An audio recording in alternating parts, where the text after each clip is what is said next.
हमारे Indian constitution के preamble में कुछ खास शब्दों का जिक्र किया गया है। आइए उन्हें समझते हैं।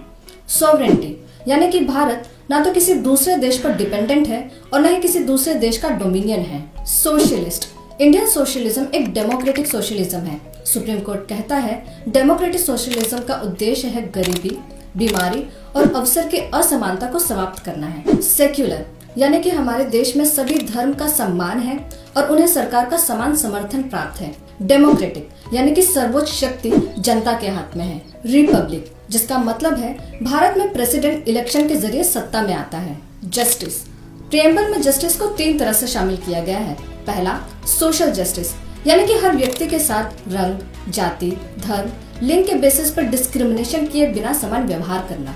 दूसरा, इकोनॉमिक जस्टिस, इकोनॉमिकली या फाइनेंशियली रीजन के बेसिस पर किसी के साथ डिस्क्रिमिनेशन नहीं किया जाएगा।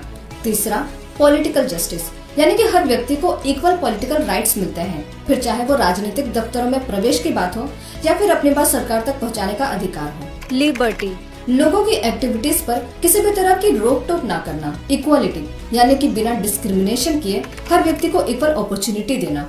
फ्रेटर्निटी यानी कि भाईचारे की भावना। इसमें 2 बातें शामिल है। पहला, व्यक्ति का सम्मान और दूसरा, देश की यूनिटी। ये प्रियम्बल हमारे इंडियन कॉन्स्टिट्यूशन के इंट्रोडक्शन की तरह काम करता है।